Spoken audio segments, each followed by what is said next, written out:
Hendra, untuk pesan dan masukannya untuk para peternak yang ingin menggeluti ya ternak peek, ternak bur, ya semualah. Khususnya di bidang peternakan kambing. Ya? Betul-betul, khususnya di bidang peternakan kambing. Ya. Jadi pesannya buat dari aku ya, buat semua teman-teman peternak kambing apapun jenis dan model kambing. Artinya begini, tingkat keberhasilan peternak kambing itu ukurannya bukan dari kambing yang harga mahal, bukan. Baik kacang, rambon, dan lain sebagainya itu ya.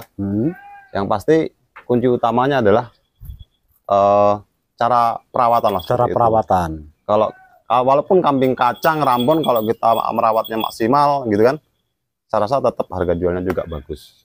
Kita bicara PX misalnya, kambing kontes yang dengar suara di sana sekian juta gitu kan. Kalau kita perawatannya nggak bagus juga tetap jatuh harganya. Jadi nggak menjamin bahwa kita beli kambing mahal kedepannya akan menjual dengan harga yang mahal. Itu nggak benar seperti itu. Karena perawatan nomor satu. Yang terpenting buat teman-teman semua ya, dimanapun berada, kalau dalam pengertian saya, ya, cara berternak itu yang paling penting ada dua, Mas. Ya, satu, kita jaga kesehatan dulu. Sehat, harus kita jaga benar-benar kesehatannya. Gambarnya kayak gini aja. Sampean sama aku ini ya, kita teman-teman ini. Kita kalau badan kita nggak sehat, Mas, daging ayam nggak enak dimakan, Mas. Daging sapi itu nggak enak kita makan. Iya, nggak selera kita makan. Tapi kalau kita sehat, ya sambal terasi sampai kulup daun singkong enak, Mas. Kayak gitu. Jadi kunci utamanya kita kedepankan sehatnya dulu. Kesehatan dulu. Kalau kesehatan sudah terjaga, baru insya Allah seperti itu. Jadi pesan saya di situ, jaga kesehatan dulu. Yang kedua, kan sekarang kan ada kemudahan sih, Mas, kalau misal gatal ada obatnya kayak gitu. Kalau bicara suntik, kita selaku peternak ya harus berani. Harus berani. Karena dampaknya fatal kalau kita nggak berani, Mas. Satu contoh, mabok mendem lah ya. Terus kita nunggu mantri, kita telepon mantri, orangnya ke bandar misalnya, atau lagi genduren, mati kambing kita kalau kita nggak berani, kan seperti itu, Mas. Itu contohnya di situ. Jadi kita harus berani lah. Resikonya memang mungkin beresiko, cuman resikonya akan fatal kalau kita nggak berani. Betul. Jadi kita harus berani ambil resiko. Suntik ya kita suntik, kalau gudikan ya kita suntik gudik kayak gitu. Nah, ini masalah suntik, Mas. Masalah suntik ini kadang-kadang peternak itu kan bingung. Kalau obat luar, gudik ataupun segala macam itu sebetulnya kayak mana cara penyuntikannya? Kalau untuk aku pribadi ini bukan di luar daging ya, atau masuk ke daging. Bukan menggurui loh ya, kita hanya berbagi ya. Kalau pengalaman saya, kalau gudik itu yang pasti di luar daging. Di luar daging, di dalam kulit seperti itu untuk gudik. Kalau untuk vitamin dan lain sebagainya itu masuk ke dalam daging. Intinya harus masuk ke daging. Masuk ke daging ya. Itu yang aku terapkan loh, Mas. Pentingkah, Mas, sebenarnya untuk ternak itu kita fokus ke obat-obatan ataupun memang harus menyiapkan nih sebelum terjadi? Kalau menurut aku bagusnya kita punya obat, Mas. Kita punya obat. Makanya dulu waktu saya pertama berternak sama sekali nggak punya obat, Mas. Sama sekali nggak punya obat. Jadi tujuan kita beternak itu kan hasil sih, Mas ya. Jadi kalau kita usaha mencari hasil pasti ada rinciannya, Mas. Rinciannya pasti ada. Pernah saya alami waktu itu. Saya coba nyuntik gitu. Emang bermasalah sih waktu itu. Waktu masih marak-maraknya apa itu? Yang PMK. Mulutnya koreng itu. PMK. Itu sekali tusuk kita sekian, Mas. Kita nggak usah sebut nominal lah ya. Sekali tusuk kita panggil mantri sekian. Terus memang sih kalau diukur rupiah satu misal 100 atau di bawah 100, kita karena kambing harganya lumayan, mungkin kita merasa nggak keberatan lah. Mungkin kita cari solusi yang lebih enak lagi, Kita obatnya dalam satu botol berapa sih? Misalnya 100.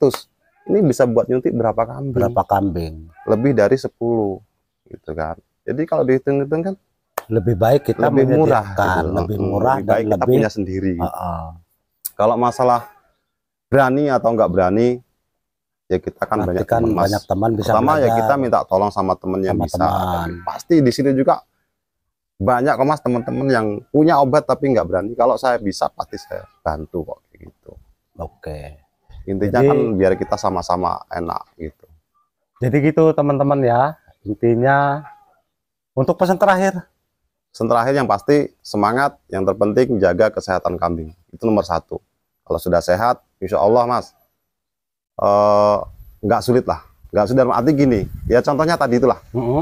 Kita kasih makan daun singkong, yang mungkin makanan favorit daun singkong, daun gol itu kan ya. Tapi kalau kambing sehat pasti juga nggak mau Mas. Tapi pasti kalau dia sehat, asalnya ngomong asal hijau aja dimakan. Apalagi musim kayak gini, kan kayak gitu.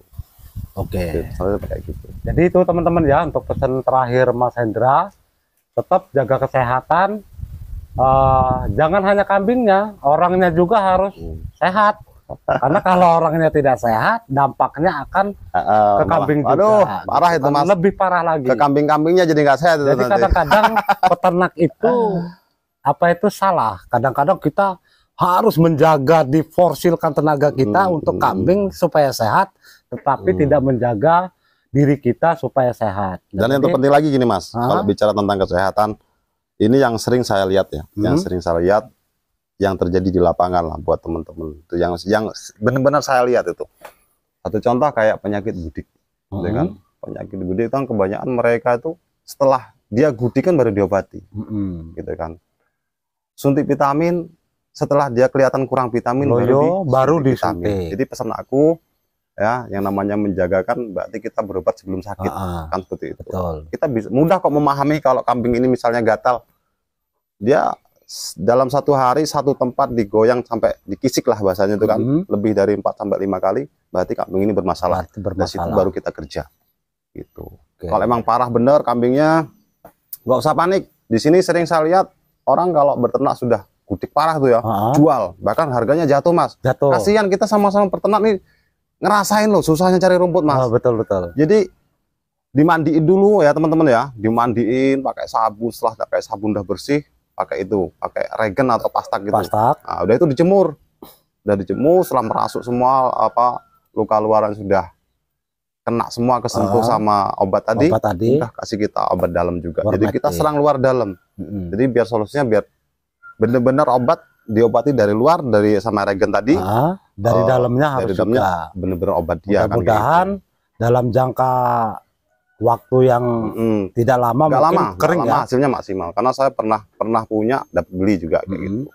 Makanya saya kasih saran kayak gini karena kasihan lah kita sama-sama peternak tuh. Sudah dipastikan kalau kambing bermasalah dalam artian gudikan, itu harganya drastis Mas. Drastis turun. Drastis. Mereka capek udah, kasih makan tiap hari nggak gemuk-gemuk, bahkan makin kurus. Akhirnya berapa? Misalnya 1 juta bisa 600, 500 Mas. Kan kasihan kan. Jadi ini tip buat teman-teman. Ojo putus asa, terus seperti itulah. Kalau teori saya seperti itu. Oke, terima kasih teman-teman sudah menyaksikan video ini. Sekali lagi, kalaupun teman-teman menyukai video ini, jangan lupa like, komen, dan subscribe-nya. Aktifkan tombol notifikasinya agar teman-teman selalu mendapatkan video-video terbaru, tentunya tentang peternakan kambing. Terima kasih Mas Hendra ya. Ya, sama-sama. Oke, saya akhiri. Wassalamualaikum warahmatullahi wabarakatuh. Waalaikumsalam.